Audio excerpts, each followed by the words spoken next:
नमस्कार. तिरंगा न्यूज वृत्तवाहिनीवर आपले मनपूर्वक स्वागत. आता पाहूया आजच्या काही ठळक घडामोडी. अमृतवाहिनी बँकेत बिझनेस समिट 2026 संपन्न. बँकेला 11-17 कोटींचा ढोबळ नफा, तर 0% एनपीए. सुधाकर जोशी. संगमनेर. बकिंग व्यवसाय हा अत्यंत काळजीचा विषय आहे. बकिंगमध्ये ग्राहक आणि नागरिकांचा विश्वास जपणे महत्त्वाचे असते. अमृतवाहिनी सहकारी बँकेने आपल्या चांगल्या कामातून हा विश्वास सार्थ ठरवला आहे. सर्व आधुनिक प्रणालींचा वापर करून ग्राहकांना चांगल्या सुविधा देत बँकेने 1200 कोटींचा केलेला व्यवसाय हा कौतुकास्पद असल्याचे गौरवोद्गार काँग्रेसच्या राष्ट्रीय वर्किंग कमिटीचे सदस्य तथा माजी महसूल मंत्री बाळासाहेब थोरात यांनी काढले आहे. सहकार महर्षी भाऊसाहेब थोरात. अमृतवाहिनी सहकारी बँकेच्या बिझनेस समिट 2026 या कार्यक्रमात ते बोलत होते. यावेळी व्यासपीठावर मा.डॉ. या कार्यक्रमाचे स्वागत व प्रास्ताविक चेअरमन नानासाहेब शिंदे यांनी केले. सूत्रसंचालन नामदेव कहांडळ यांनी केले, तर बापूसाहेब गिरी यांनी आभार मानले. यावेळी तालुक्यातील विविध पदाधिकारी, सभासद, अधिकारी, कर्मचारी व नागरिक मोठ्या संख्येने उपस्थित होते. सुधीर तांबे. बँकेचे chairman Sudhakar Joshi, vice chairman Nanasaheb Shinde, Babasaheb Ohol, Ramri कातुरे, Ajay Phatangare, Sharad नाना थोरात, बापूसा टाक, संचालक अविनाश सोनवणे, अण्णासाहेब शिंदे, लक्ष्मण खेमनर, बाळासाहेब वाळके, बापूसाहेब गिरी, श्रीमती ललिता दिघे, विवेक तांबे, राजू गुंजाळ, शिवाजीराव दिघे, सौ सुलभाताई दिघे, विष्णुपंत रहाटळ, मुख्य कार्यकारी अधिकारी सुशील गुजराती यांच्यासह विविध पदाधिकारी उपस्थित होते. यावेळी सेवानिवृत्त शाखा व्यवस्थापक रमेश पवार यांचा सपत्नीक सत्कार करण्यात आला. याचबरोबर उत्कृष्ट काम करणाऱ्या 10 अधिकाऱ्यांचाही सन्मानचिन्ह देऊन सत्कार करण्यात आला. याप्रसंगी बोलताना माजी मंत्री बाळासाहेब थोरात म्हणाले की, अमृतवाहिनी बँकेचे संचालक मंडळ, अधिकारी, कर्मचारी या सर्वांनी एकत्रितपणे चांगले काम केल्याने बँकेचे हे यश आहे. बँकेमध्ये 706 कोटींच्या ठेवी असून बँकेने एकूण 1200 कोटींचा केलेला व्यवसाय हा अत्यंत कौतुकास्पद आहे. बकिंगमध्ये कर्ज वितरण ही अवघड बाब आहे. याचबरोबर कर्ज वसुली होणेही अत्यंत महत्त्वाचे आहे. या दोन्ही बाबी अमृतवाहिनी बँकेने अत्यंत चांगल्या केल्या आहेत. संगमनेर तालुक्यातील बँकांमधून सुमारे 10,000 कोटींच्या ठेवी असून हे चांगले अर्थव्यवस्थेचे लक्षण आहे. या ठेवींमधून अर्थव्यवस्थेला गती मिळाली आहे. बिनचूक काम होण्याकरता ISO प्रणालीसह बँकेने डिजिटल प्लॅटफॉर्म उपलब्ध करून दिले आहेत. नवीन AI तंत्रज्ञान आले असून जे नवीन आहे ते बँकेने स्वीकारले आहे. अनेक ठिकाणी बँका आणि पतसंस्था कोसळल्या आहेत. चुकीचे काही घडणे हे चांगले नाही. तर माजी डॉक्टर सुधीर तांबे म्हणाले की, लोकनेते बाळासाहेब थोरात यांच्या नेतृत्वाखाली संगमनेरचा सहकार हा देशाला दिशादर्शक ठरला आहे. सहकार महर्षी भाऊसाहेब थोरात यांनी बकिंगमध्ये मोठे काम केले असून अनेक वर्षे ते जिल्हा बँकेचे चेअरमन व संचालक होते. याचबरोबर राज्य सहकारी बँकेचे चेअरमनपदही त्यांनी भूषवले. आर्थिक शिस्त, प्रामाणिकपणा याला प्राधान्य दिले. सहकारातून तालुक्यात समृद्धी निर्माण झाली असून सहकार्याला प्रथम प्राधान्य प्रत्येकाने दिले पाहिजे. बकिंग व्यवसायाला दरवर्षी ऑडिट असून बँकेची वाटचाल ही अत्यंत उत्कृष्ट असल्याचे ते म्हणाले.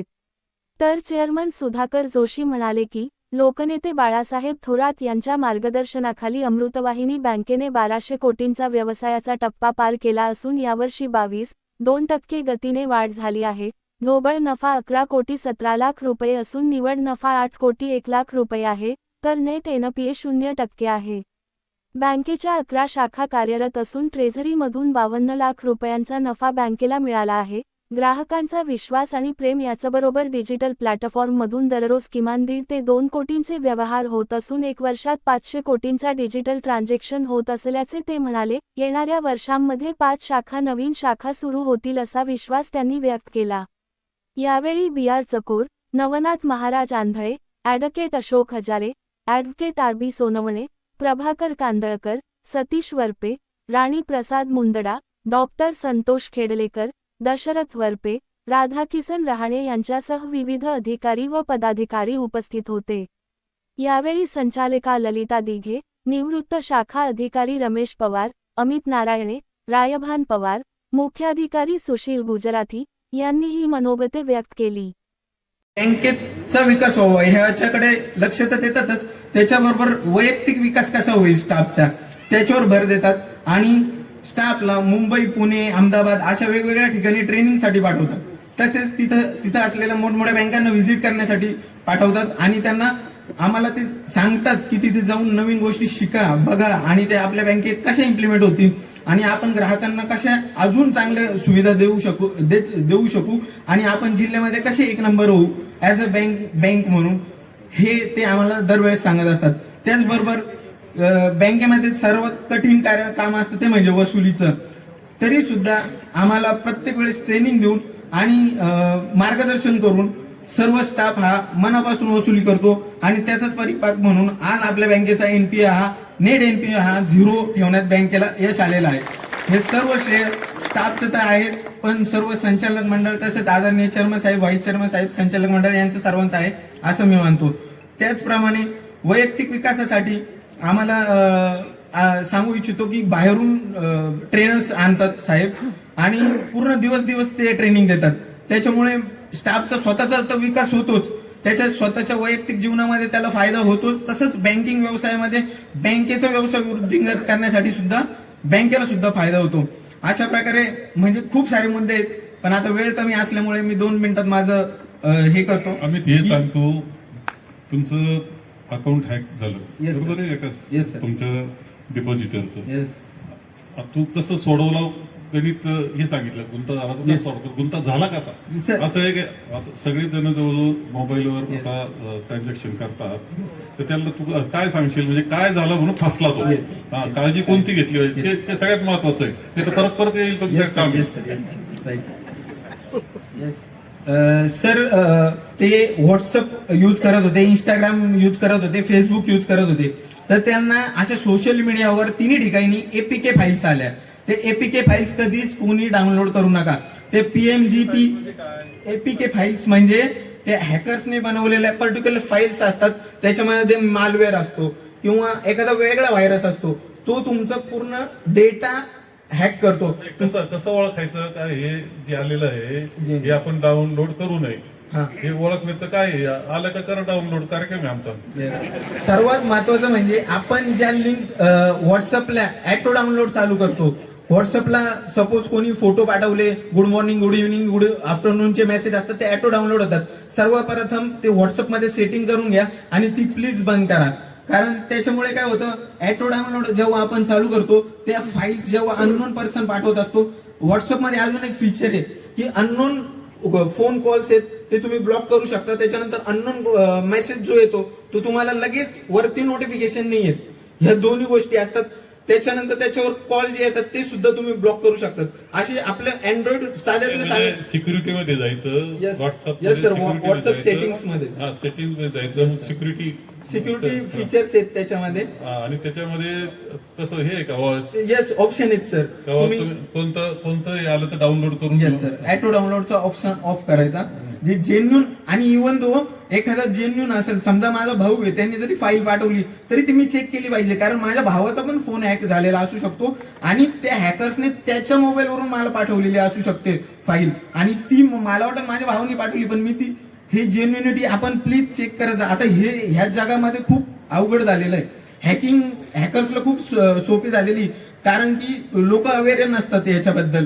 त्याच्यानंतर जे आरबीआय सांगत असतं, बँका वेळोवेळी सांगत असतात, ओटीपी शेअर करू नका, सीव्हीव्ही देऊ नका, कुणालाही आपली पासवर्ड देऊ नका, एटीएम शेअर करू नका, नेट बँकिंगचे पासवर्ड देऊ नका. पण ह्याच्याकडे आपण दुर्लक्ष करतो आणि ह्याचाच गैरफायदा हॅकर्स घेतात आणि त्याच्यामुळे असे हॅकिंगचे इश्यू होतात. एपीके फाईल्स होत्या, लिंक्स असतात, तुम्हाला लॉटरी लागली आहे किंवा आता रिसेंटली 31 मार्च झालाय, तुमचं जे रिफंड आहे, टॅक्स रिफंड आहे, तो तुम्हाला मिळणार आहे. मग आपल्याला वाटतं अरे हा मी तर आरटीआय भरलाय आणि तुम्हाला रिफंड येतोय. आपण त्या लिंकवर जातो, जेन्युइन लिंकवर क्लिक करा प्लीज. अननोन लिंकवर क्लिक करू नका, अननोन फाईल्स डाउनलोड करू नका. आणि आरबीआयने नवीन सर्क्युलर काढले .bank.in ह्या ऑफिशियल वेबसाईट आहेत. ह्या जर फक्त .bank.com असेल त्या वेबसाईटला सुद्धा व्हिजिट करू नका. आणि त्याच्यानंतर आपल्याला जे अननोन फोन येतात, तुमची केवायसी करायची आहे, त्याच्यानंतर तुमचं अकाउंट बंद होईल, डॉर्मेट होईल, पॅन बंद, हे सिम कार्ड बंद होईल. थोडक्यात काहीच उद्योग करू नका. Yes sir, yes sir, yes sir, yes sir. थोडक्यात खेळू नका त्याच्या शिवाय का एवढं तर अर्थ तू एवढं सांगितलं काय लक्षात राहील आमच्या. आणि हॅकिंग झाल्यानंतर म्हणजे एखादा फ्रॉड झाला तर लगेच आपल्या बँकेला कळवा, 1930 ला कॉल करा. ते सगळ्यात महत्वाचं आहे. धन्यवाद. धन्यवाद. त्यामुळे अगदी 2 मिनिटात मी सांगतो. साहेबांनी आता असं म्हटलं की एखादा जेव्हा फ्रॉड होतो तेव्हा नेमकं काय काळजी घेतली पाहिजे, हा विषय अत्यंत महत्वाचा आहे. थोडक्यात एवढंच आहे की यावर्षी ज्या अनेक गोष्टी बँकेने साहेबांच्या मार्गदर्शनाखाली संचालक मंडळाने त्याचा विचार करून अनेक ज्या गोष्टी केल्या त्यातल्या सर्वात महत्वाची काही गोष्ट केली असेल ती म्हणजे आयएसओ प्रणालीचं त्या ठिकाणी आपण स्वीकार करण्याचा आता ठरवलेला आहे. आणि या आयएसओ मध्ये आपण सायबरसाठीचं सुद्धा जे आयएसओ आहे 27,001/2022 त्याचा शेवटच्या आणि अंतिम टप्प्यात आहे. जसं ग्राहकांना आपण त्या ठिकाणी सुरक्षित केलं पाहिजे त्याच पद्धतीने बँक सुद्धा सुरक्षित राहिली पाहिजे. आणि त्यामुळे बँकेमध्ये कुठे कुठे त्या ठिकाणी लूपहोल्स आहेत का हे सगळं शोधण्याचं काम जे आहे हे सगळं शोधण्याचं काम त्या 27,001 मध्ये केलं जातं. साधारणतः होतं असं की जेव्हा बँक मोठी होती ती मोठी होताना तिला सगळ्या प्रकारचे डिजिटल प्रॉडक्ट आपल्याला द्यावे लागतात. तरुण सगळे मुलं जे ते डिजिटल प्रॉडक्ट असल्याशिवाय बँकेमध्ये खातेदार होत नाही. त्यामुळे खातेदार वाढवणं हे जसं महत्वाचं आहे तसंच त्यांची सुरक्षा ही सुद्धा खूप महत्वाची आहे. आणि हा खूप मोठा निर्णय नामदार साहेबांच्या मार्गदर्शनाखाली संचालक मंडळाने घेऊन 27,001 ही जी आपली आयएसओ प्रणाली आहे ती प्रणाली आपण या ठिकाणी स्वीकारलेली आहे. आपण अंतिम टप्प्यात आता आहोत. त्यासाठी साधारणतः ज्या ज्या काही गोष्टींची काळजी घेतली पाहिजे या सगळ्या गोष्टी आयटी विभागाला सगळ्या एसओपीद्वारे लायसन्सद्वारे आता जसं म्हटलं गेलं साहेबांनी असं म्हटलं की थोडक्यात काय केलं पाहिजे तर थोडक्यात एकच आहे की ज्या गोष्टी तुम्हाला माहीत नाहीयेत किंवा ज्या गोष्टींची तुमचा संबंध नाहीये त्या कुठे डाउनलोड करू नका. आणि असं काही घडलं तर लवकरात लवकर म्हणजे 1 किंवा 2 तासाच्या आत कळवा जेणेकरून त्या बँकेला ज्या ठिकाणी ते पैसे गेले असतील त्या ठिकाणी विविध प्रकारच्या वेबसाईटवरती जाऊन जो काही रिपोर्टिंग करायचा तो रिपोर्टिंग आपल्याला करता येईल. हा रिपोर्टिंग या ठिकाणी अमितने त्या ठिकाणी त्यांच्या टीमच्या सहित केला आणि त्यामुळे 48 तासाच्या आत आपल्याला त्या ठिकाणी 50,000 रुपये परत मिळाले जे आपल्याला आपल्या त्या खातेदारांना देता आले. हा एक महत्वाचा मुद्दा या वर्षाच्या घडामोडीमध्ये घडला. आणि दुसरा 1 मिनिटात सांगतो फक्त, बँक जेव्हा वाढते त्यावेळेला स्टाफ वाढणार, बऱ्याच ठिकाणी सगळ्या आपल्या शाखा वाढणार, व्यवहार वाढणार. आणि असं होत असताना नवीन स्टाफ आला की होतं असं की ते जुने काही आपले कस्टमर असतील त्या लोकांना व्यवस्थित पद्धतीने ओळखत नसतात. बऱ्याच वेळेला सेवा देताना सुद्धा त्या ठिकाणी त्यांच्या सेवेमध्ये समाधान असू शकत नाही. मग अशा वेळेला असं होऊ नये, कारण बँक जर वाढत असेल तर आपला लौकिक नेहमीप्रमाणे वाढलेला असला पाहिजे.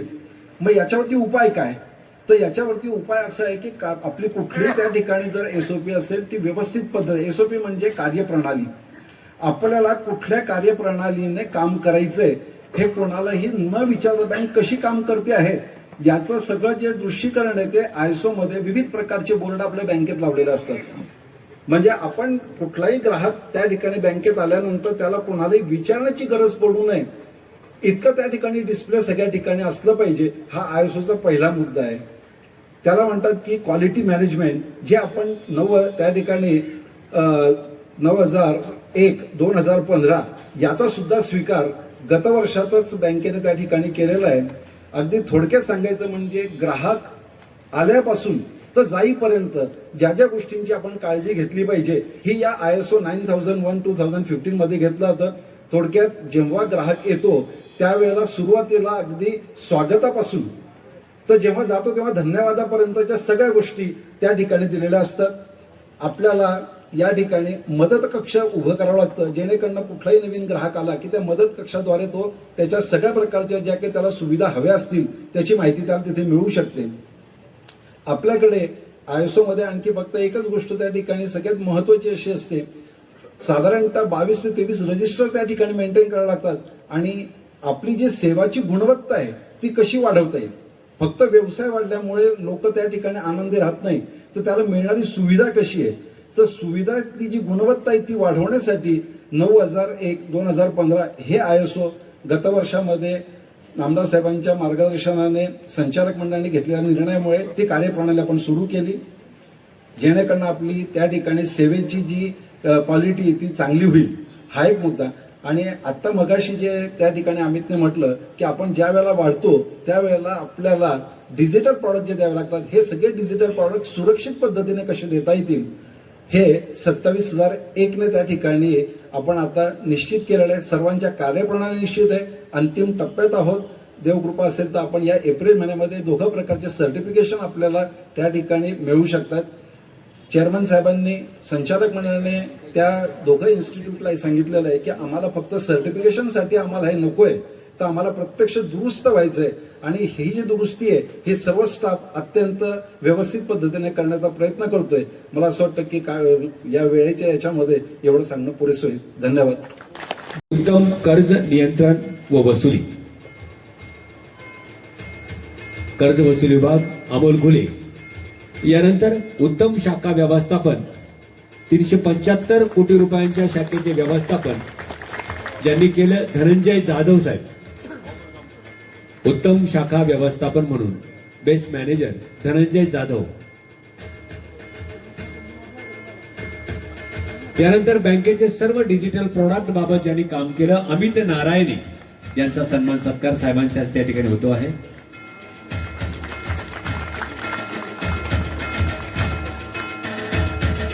ऑडिट व आरबीआय रिटर्न्स यामध्ये ज्यांनी काम केलं त्या टीमच्या वतीनं विवेक सोनवणे.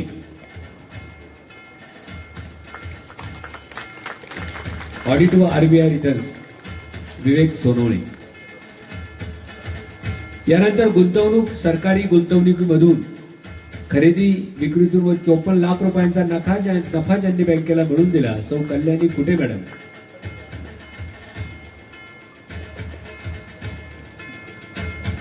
त्याचप्रमाणे त्यांच्या साथीनं काम करणाऱ्या सौ अर्चनाताई गुंजाळ. या ठिकाणी कारखान्याचे माजी चेअरमन तथा राज्य साखर संघाचे उपाध्यक्ष बाबासाहेब ओहोळ यांचं आगमन झालं. आपलंही मनपूर्वक स्वागत. अर्चनाताई गुंजाळ.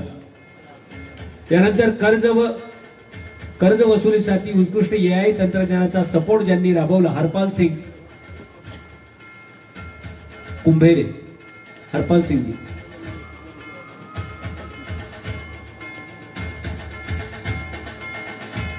बँकेचे बिझनेस वाढीमध्ये विशेष करून राहता शाखेतून उल्लेखनीय काम ज्यांनी केलं सौ दीपमाला सदाफळ.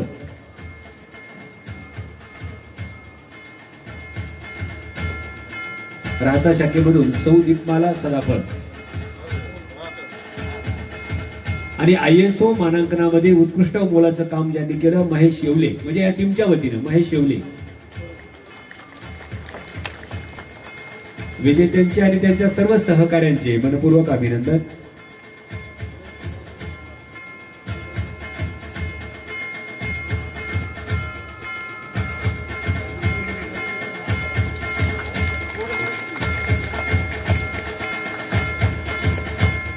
धन्यवाद. विवेकजी तांबे यांना विनंती आहे की राज्य सहकार संघाचे उपाध्यक्ष विनंती आहे की आपण सपत्नीक आता सत्कार स्वीकारावा. चेअरमन जोशी साहेब.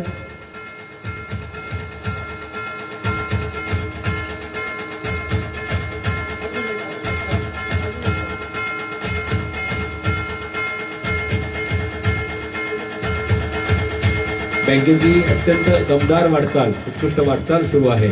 त्यामध्ये चेअरमन सुधाकर जोशी साहेब, व्हाईस चेअरमन नानासाहेब शिंदे, त्यांचे सर्व सन्माननीय संचालक मंडळ, CEO गुजराती साहेब आणि सर्व अधिकारी कर्मचारी. उत्कृष्ट आयकॉनिक लीडर म्हणून पुरस्कार 4 राज्यांमधून मिळवला आणि म्हणून त्यांचा सन्मान सत्कार आपण या ठिकाणी करत आहोत. आणि यानंतर मी जोशी साहेबांना विनंती करतो. आमचे सर्व व्हॅल्यूअर, आमचे सर्व कायदेशीर सल्लागार, गोल्ड व्हॅल्यूअर, आमचे daily collection agent Shri Raniprasadji Mundada, Babasaheb Kandalkar, vice chairman Nanasaheb Shinde, संचालक मंडळ, आमचे CEO, सर्व कर्मचारी बंधू आणि आमचे सन्माननीय सर्व ग्राहक. आज बिझनेस समिट 2026 या कार्यक्रमामध्ये मी आपणा सर्वांचं मनपूर्वक स्वागत करतो. 2025 या आर्थिक वर्षाचे आर्थिक निकाल आज आपण आदरणीय साहेबांच्या हस्ते या ठिकाणी सर्वांसाठी माहीत करून दिलेले आहेत. आपण पाहिलं आहे की बँकेचा व्यवसायाचा टप्पा जो आहे हा 1200 कोटीचा झालेला आहे. आणि साधारण 3 वर्षामध्ये बँक आपली डबल साईजमध्ये झालेली आहे. गेल्या वर्षी 982 कोटी व्यवसाय होता, यावर्षी तो 1200 कोटीवर गेला आहे. म्हणजे आपली वाढ 22.2% या गतीने या वर्षामध्ये वाढ झालेली आहे व्यवसायामध्ये. साधारण सहकारी बँकांचा जर देशातला आपण जर ग्रोथ रेट पाहिला तर हा 4-4.5% ॲव्हरेज आहे, पण आपण मात्र 22.2% यावर्षी राईज दिलेला आहे. यावर्षी ठेवी 706 कोटी आणि कर्ज वाटप 494 कोटीपर्यंत गेलेलं आहे. आणि विक्रमी नफा 11 कोटी 17 लाख रुपयाचा विक्रमी नफा यावर्षी आपल्याला झालेला आहे. नुसता इन्कम टॅक्स बँकेने 2 कोटी 76 लाख सरकारला भरला आणि निव्वळ नफा 8 कोटी 1 लाख जो आहे हा शिल्लक राहिलेला आहे. हे करत असताना बँकेचा ग्रॉस एनपीए 5% खाली आणण्यात आम्हाला यश यावर्षी मिळालेलं आहे आणि नेट एनपीए जो आहे हा 0% आम्ही राखलेला आहे. आणि एनपीएची जी प्रोव्हिजन आहे ती 130% आहे बँकेची. म्हणजे त्यापेक्षा खूप अधिक 30% अधिक बँकेची एनपीएची प्रोव्हिजन आहे. प्रति कर्मचारी व्यवसाय जो आहे बँकेचा हा 10 कोटी 75 लाख रुपयाचा आहे आणि हा आपल्या अहिल्यानगर जिल्ह्यामध्ये सर्वात जास्त आहे बँकिंग सेक्टरमध्ये. आपला प्रति शाखा व्यवसाय जो आहे, आपल्या 11 शाखा आहेत, प्रति शाखा व्यवसाय सुद्धा आपला 110 कोटी आहे आणि हा सुद्धा जिल्ह्यामध्ये सर्वात जास्त आहे बँकेचा. गव्हर्नमेंटचा जो ट्रेझरी बिझनेस असतो तो यावर्षी नव्याने बँकेने सुरू केला. ट्रेझरी बिझनेस ज्याच्यामध्ये गव्हर्नमेंट सिक्युरिटी विकत घ्यायच्या असतात आणि गव्हर्नमेंट सिक्युरिटी विकायच्या असतात आणि त्या ट्रेडिंगसाठी बँकेचा प्लॅटफॉर्म रिझर्व्ह बँकेकडे उपलब्ध करायचा असतो. आपले या गेल्या वर्षी जॉईन झालेले सीओ गुजराती साहेब हे त्यातले अत्यंत माहितगार होते. त्याच्यामुळे त्यांनी आल्यानंतर आग्रह केला संचालक मंडळाला आपल्याला हा प्लॅटफॉर्म चालू करायचा आहे. आम्ही देखील नव्याने याच्यामध्ये पदार्पण करायचं उत्सुकतेने मग सगळ्या जे कन्सर्न स्टाफ आहे त्यांना ट्रेनिंगला पाठवलं आणि तो आपण आपल्या बँकेमध्ये सुरू केला. परिणाम असा झाला की साधारण 8 ते 9 महिन्यामध्ये 52 लाख रुपये एक्स्ट्रा नफा बँकेला त्यातून मिळाला.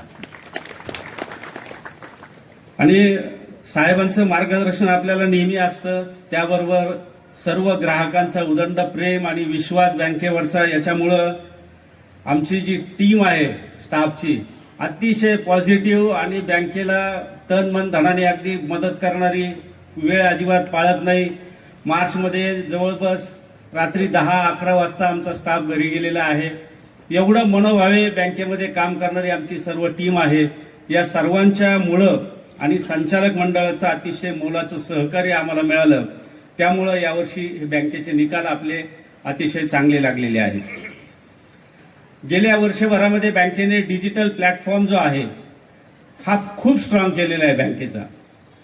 आपल्याला सगळ्यांना कल्पना आहे की जगामध्ये सर्वात जास्त डिजिटल ट्रान्झॅक्शन हे भारतामध्ये होतात जगामध्ये.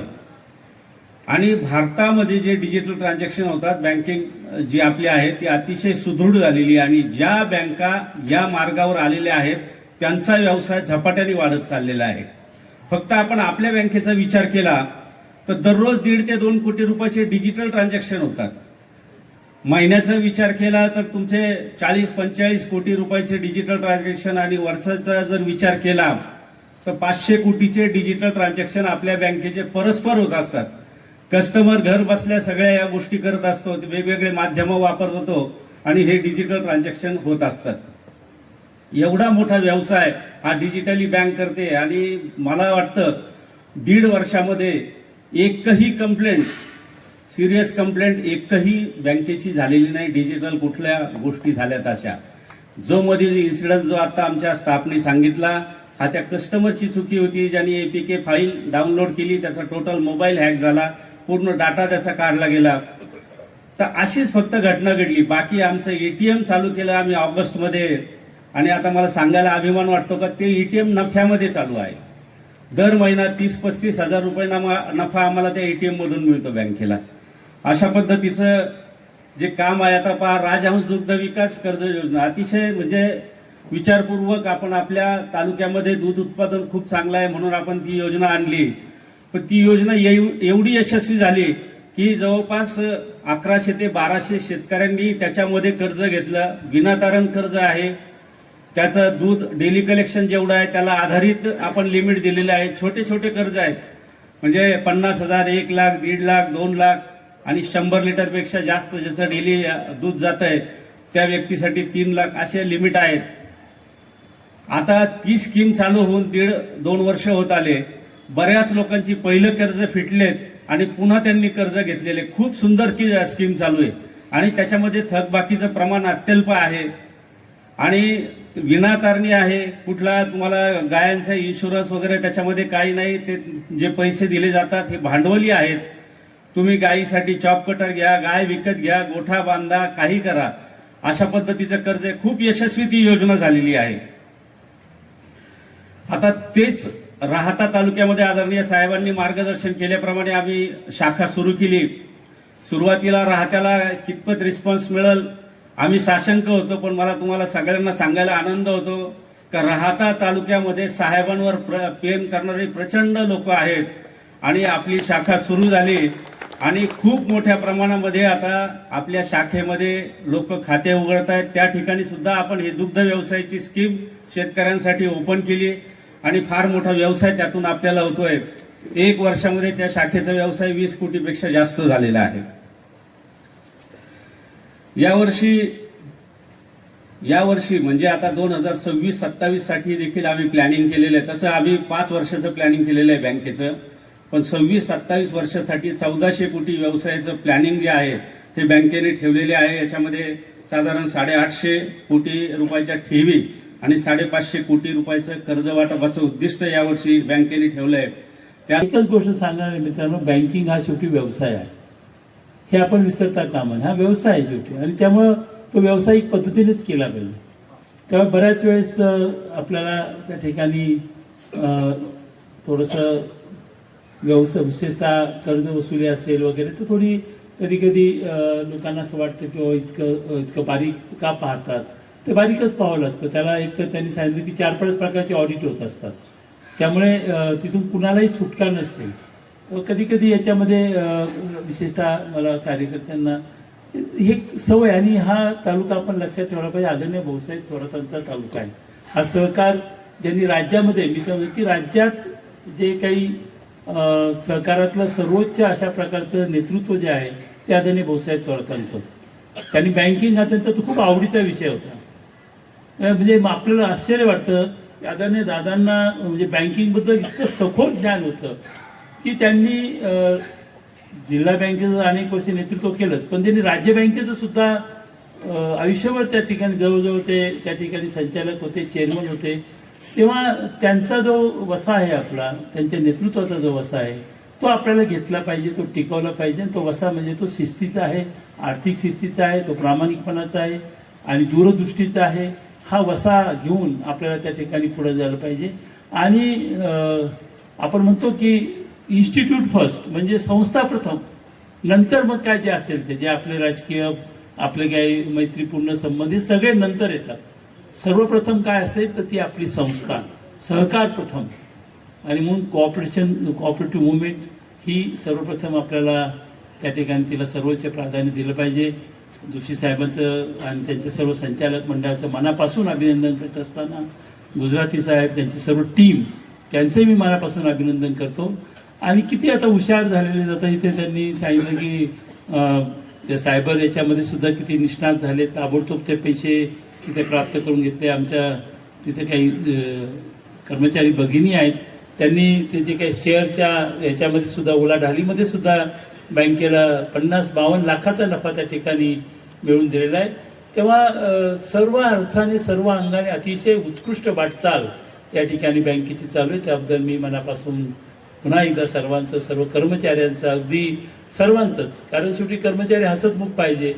आणि कसं असतं की तो आलेला जो काही ग्राहक आहे तो कधी कधी कर्ज वसुली असेल किंवा काही त्याचे कर्जाची डिमांड असेल ती कधी कधी बँकेच्या नियमात बसत नसेल, पण त्याला इतक्या छान पद्धतीने समजावून सांगितलं पाहिजे की जाताना त्याला वाटलं पाहिजे की नाही हे सांगतात ते अत्यंत योग्य आहे. त्यामुळे हे जे कौशल्य असतं ते सुद्धा खूप महत्त्वाचं असतं. कारण ते खूप महत्वाचं असतं की येणाऱ्या काळात शेवटी आपली ही राजकीय बँक असते, तेव्हा तो आल्यानंतर त्याला औषध तर कडू पाजायचं असतंच, कडू औषध पाजावं लागतं कधी कधी, पण ते पाजत असताना ते त्याला जाणवणार नाही, त्याला कॅप्सूलमध्ये घालून त्याला ते औषध कधी कधी द्यावं लागतं आणि ते त्या ठिकाणी देणं फार गरजेचं असतं, कारण त्याला नाराज करूनही चालत नाही. नाही तर तो लगेच डोळ्या वटारून पाहू शकतो आपल्याकडे. त्यामुळे या सगळ्या गोष्टींची काळजी घ्यायची असतील ती ते जोशी साहेब आणि त्यांची टीम त्या ठिकाणी येत असते. मला इथे ललिताताई दिघे यांचंही अभिनंदन करायचं आहे. ज्या जिद्दीने, ज्या धाडसाने आणि ज्या हुशारीने त्यांनी त्या ठिकाणी बँकेचं सगळ्या एक डायरेक्टर म्हणून, शेवटी डायरेक्टर हा काही केवळ मानाचं पद नसतं मित्रांनो, तिथं अभ्यास केला पाहिजे, त्यात इंटरेस्ट घेतला पाहिजे. तिथं झाले संचालक फक्त पत्रिकेवर छापण्यापुरतं नसलं पाहिजे आणि ते त्यांनी त्यांच्या अभ्यासपूर्ण अशा ट्रेनिंगमधून सिद्ध केलं. मी त्यांचंही मनापासून अभिनंदन करतो आणि पुन्हा एकदा तसंच रमेशराव पवार यांचंही मनापासून अभिनंदन. ते आता सेवापूर्ती निमित्ताने त्यांचा गौरव आपण या ठिकाणी केला आहे. आदरणीय सौ मंदाताई पवार, डाळिंबाची शेती, खरं म्हणजे निळवंडे गाव हे खूप, निळवंडे करुले फार पुढे गेला तर तो परिसर आता एकदम डाळिंब बंद करून टाकलं, तर पुन्हा सुरुवात झालेली दिसते. किती मोठी श्रीमंती निळवंड्याला त्या ठिकाणी आली. म्हणजे मला असं वाटतं वर्ष किती गाड्या खरेदी झाल्या असेल, किती बंगले झाले असतील, ते डाळिंबामुळे झालेलं आहे. तरी थोडंसं विषयांतर होत असलं तरी पुन्हा एकदा त्या डाळिंबाचा सखोल अभ्यास करून आपल्या पीक पद्धतीमध्ये किंवा त्याच्यामध्ये काही योग्य ते बदल करून त्या ठिकाणी आपण तो पुन्हा, कारण खूप महत्वाचं ते पीक आहे.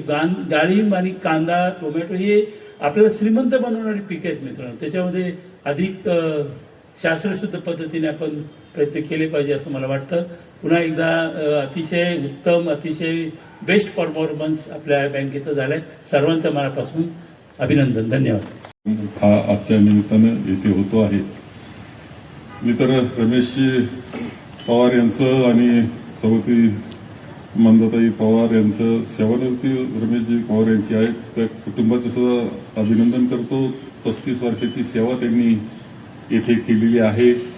यशस्वी अशा प्रकारचे शेतकरीही आहे. आणि मला सगळ्यात शेवटचं वाक्य आवडलं का तुम्ही सांगा म्हणजे मी आपल्या मदतीला कायम तयार आहे. ते सगळ्यात महत्वाचं वाक्य आहे. कसं असतं, शेवटी आपण या अमृत उद्योग समूहाचे एक जरी अधिकारी कर्मचारी असलो तरी एका दुसऱ्या बाजूला या सहकारातले आणि आपले कार्यकर्ते सुद्धा आपण असतो. आणि ती भावना मनामध्ये ठेवणं ही खूप मोठं चांगल्या मनाचं लक्षण आहे असं मला वाटतं. आणि ती त्यामध्ये पवारांनी आपल्याला दाखवलेली. इथे या निमित्तानं एक या बँकेचं संचालक मंडळ, चेअरमन, व्हाईस चेअरमन, संचालक मंडळ आणि सर्व अधिकारी यांचं सुद्धा अभिनंदन करण्याची गोष्ट आहे की अत्यंत सुंदर पद्धतीचं यश त्यांनी बँकेमध्ये येथे मिळवलेलं आहे. एकंदर ठेवी आता 706 कोटीच्या झालेल्या आहेत आणि व्यवसाय 1200 कोटीचा झालेला आहे. ही खूप मोठी अचिव्हमेंट आहे.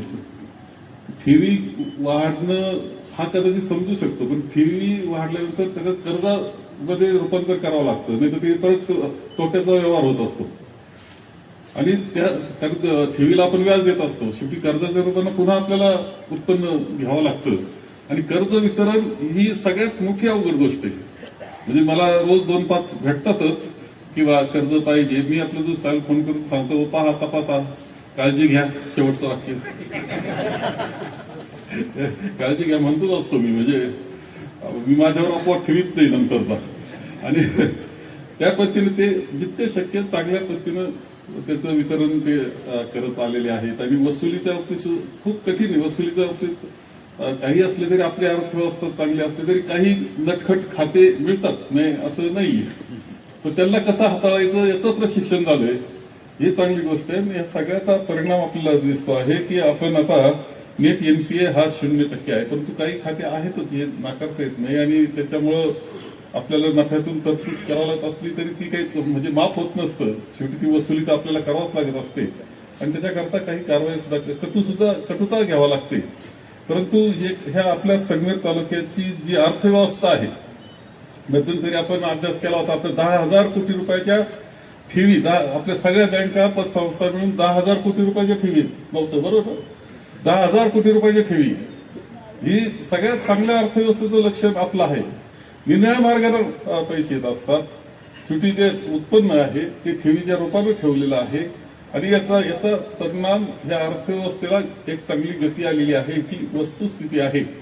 आणि ती गती कायम टिकणं हे सुद्धा अत्यंत महत्वाची गोष्ट आहे. आणि म्हणून आपली बँक त्यामध्ये चांगलं काम करते आहे, याकरता अभिनंदन केलं पाहिजे. पण नवीन नवीन उपक्रम म्हणजे आज फारच शब्द आम्हाला ऐकायला मिळाले की जे आता इथं बोलत असताना ललिताई सांगितलं पीपीटी. आता पीपीटी म्हणजे मी लगेच लॉंग फॉर्म पाहून घेतला, पॉवर पॉइंट प्रेझेंटेशन.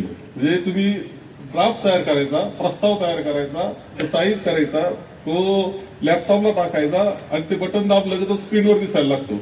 मग तुम्हाला ज्या विषयाचं असेल ते काही असो, ही अनेक गोष्टी नव्या आपल्याला दिसतात. आपल्याला अमित नारायणनी जे सांगितले ते आता ते लक्षात राहण्याच्या पलीकडे आहे, पण काळजी घ्या तुम्ही, याचा एवढाच अर्थ आहे त्याचा. अनेक मुद्दे सांगितले. आयएसओ सुद्धा हा विषय आहे. आयएसओ जे असतं ते इंटरनॅशनल ऑर्गनायझेशन फॉर स्टँडर्डायझेशन, म्हणजे इतक्या परफेक्शनला जायचं प्रत्येक गोष्टीमध्ये, इतकं परफेक्शन, चूकच नाही कशात, इतकं चांगलं आपली संस्था करणं, याला आयएसओ म्हणत असतात. ते इंटरनॅशनल टाईपचे स्टँडर्डायझेशन येते, त्या पद्धतीनं जायचं. मग त्यामध्ये तुमची सेवा, तुम्ही सेवा कशी देता, तुम्ही सिक्युरिटी कशी मेंटेन केली. ऑनलाईन जर डिजिटल जे म्हटले 500 कोटी रुपयाच्या गावात, म्हणजे तुम्ही मोबाईलवर इकडे तिकडे पैसे फिरवता ना, त्याला डिजिटल हे म्हणतात, ट्रान्झॅक्शन. आपले शब्द समजून घ्या बरं का, लक्षात ठेवावं लागतील. कारण हे सगळं नवं जग येत असत, नव्या जगाबरोबर जे नवं येणार ते स्वीकारलं पाहिजे. तर त्याच्यामध्ये सुद्धा बिलकुल चूक न होणं, म्हणजे तुम्ही पैसे पाठवताय ते नेमकं त्या खात्यात जाणं, त्याचा हिशोब होणं, तुमचे कमी होणं, त्याचे वाढणं, किती गोष्टी ह्या आता डिजिटल त्या सगळ्या नवीन तंत्रज्ञानानं होत असतात. त्याच्यात पुन्हा आता आर्टिफिशियल इंटेलिजन्स एआय आलंय. ते एआय आणखी काम करणार आहे काही ना काही. घेतलं गे एआय सुद्धा आपण स्वीकारले, म्हणजे जे नवीन आहे ते आम्ही स्वीकारलं असं म्हणू शकता. आणि आयएसओ याचा अर्थ असं का पूर्णपणे आम्ही प्रयत्न केले का चुकच होणार नाही. बरोबर नाही गुजरे साहेब? असंच अर्थ ना, तसंच अर्थ. इतकं परफेक्शन तर चुकच होणार नाही, इतक्यापर्यंत पोहोचायचं प्रत्येक गोष्टी, सेवेच्या बाबतीत सुद्धा. आणि आयएसओच्या याच्यात असं असतं की पूर्ण म्हणजे तुमचा याचा ड्रेस कोड कसा, म्हणजे कर्मचाऱ्याचा ड्रेस कोड असं असतं, तुमची स्वच्छता कशी, आयएसओ मध्ये काय काय तपासतात. म्हणजे आता कर्मचाऱ्यांना माहिती की नाही मला माहित नाही. मी कारखान्याचा चेअरमन असताना तिथे आयएसओ घेतला होता. म्हणजे रोज कामगारांना दाढी केली की नाही हे सुद्धा पाहायची. एकदम परफेक्शन सगळ्याच्यामध्ये, इथपर्यंत जायचं. आता काही असलं तरी ज्यावेळेस आपण इतकं चांगल्या पद्धतीने जातो, ड्रेस कोड असतं, आपण फ्रेश असतो, चांगले आपले दिन ट्रेनिंग असतात, कशा पद्धतीने नेतृत्व करायचंय, कशा पद्धतीने आपलं काम करायचंय, हे सगळं ट्रेनिंग होत असतं.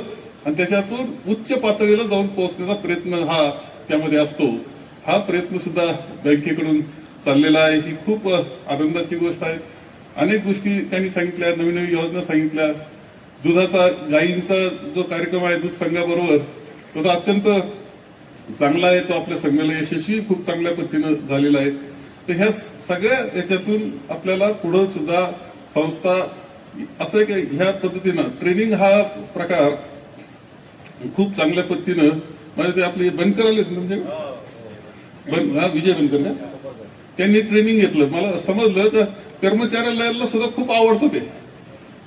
काही मुद्दे मिळतात आपल्याला त्याच्यात. असं असतं की तुम्ही तुमचं व्यक्तिगत जीवन सुद्धा कसं असलं पाहिजे, इथपासून सुरू होतं. सकाळी किती लवकर उठलं पाहिजे, कसं झोपलं पाहिजे, म्हणजे झोप चांगली झाली पाहिजे, नाही तर तुमच्या जांभळ्या चाललं तर कार्यक्रम होऊन जाईल, आकडेवारी सगळी. पुढचा जो इथपर्यंत शिकवलं जातं का पुढचा जो आलेला आहे ग्राहक, तो तुम्हाला काहीतरी बोलतोय, तुम्ही जांभळी दिली, कसं वाटेल? म्हणजे इथपर्यंत बारकाव्याना त्या संस्थेमध्ये तयारी करून घेणं. कधी असा विचार करीत नव्हतो आपण, पण आता काळच बदललेला आहे. त्या काळाबरोबर आपण करतो आहोत. स्पर्धा आहे, त्या स्पर्धेमध्ये आपल्याला टिकायचंय आणि गुणवत्तेनं टिकायचंय, हे सगळं काम करायचंय. आणि म्हणून तुमचं तर अभिनंदन आहे की आजचं हे इतकं चांगल्या प्रकारचा परफॉर्मन्स आहे. परफॉर्मन्स देणं एक भाग असतं आणि परत टिकून राहणं एक भाग असतं. जितकं उंचावर जाल तेवढं वारं जास्त लागतं, हे लक्षात ठेवा. आपण ह्या सगळ्या बँकिंगमध्ये असं पाहतो, पतसंस्था ह्या सगळ्यामध्ये मोठ्या मोठ्या बँका कोसळताना दिसतात कधी कधी. काळजीच आहे. काही पतसंस्था आज तर बातमी कोणाच्या सगळ्या खात्यावर आता महाराष्ट्र शासन लागलंय.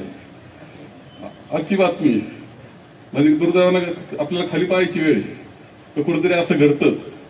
पण चुका केल्या आणि ऍडमिनिस्ट्रेशन चुका असल्या तर काय होतं याचं ते उदाहरण आहे. त्याला त्या शिक्षा त्या भोगावं लागते, परंतु शेवटी त्या ठेवीदारांना सुद्धा त्याचा त्रास होत असतो, हे नाकारून चालत नाही. आणि म्हणून बँकिंगमध्ये सगळ्यात महत्वाची गोष्ट विश्वास ही असते का आपल्यावर ग्राहक विश्वास ठेवतोय, ठेवीदार विश्वास ठेवतोय आणि आपली जबाबदारी असते तर तो विश्वास सार्थ करणं, त्या विश्वासाला सार्थक करणं हे सगळ्यात महत्वाचं असतं. आणि ते काम आपण बँकेमध्ये करतो आहोत आणि खूप यशस्वी वाटचाल या वर्षी झाली. तुमचं अभिनंदन.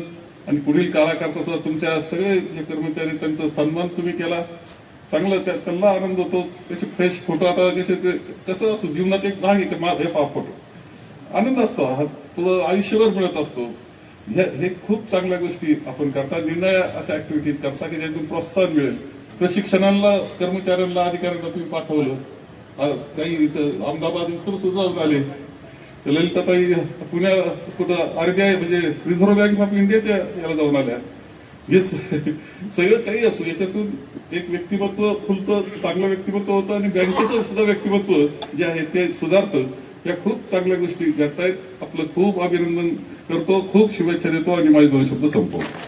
महर्षी भाऊसाहेब थोरात अमृतवाहिनी सहकारी बँकेचे बिझनेस समिट 2026 या कार्यक्रमाकरता उपस्थित असलेले माननीय डॉक्टर अशा कार्यक्रमासाठी आपल्या सर्वांचे नेते आदरणीय थोरात साहेब, त्याचप्रमाणे विधान परिषदेचे माजी आमदार आदरणीय डॉक्टर साहेब आणि आपण सर्वजण या ठिकाणी उपस्थित राहिला त्याबद्दल बँकेच्या वतीने मी आपले आभार मानतो. त्याचप्रमाणे कार्यक्रम संपल्यानंतर सर्वांनी स्नेह अशाच नवनवीन घडामोडी पाहण्यासाठी आजच आपल्या तिरंगा न्यूज यूट्यूब चॅनलला लाईक करा, सबस्क्राईब करा, तसेच अनेकांना ग्रुपमध्ये फॉरवर्ड करा. संपर्क राजेश जेधे 98 50 42 51 15.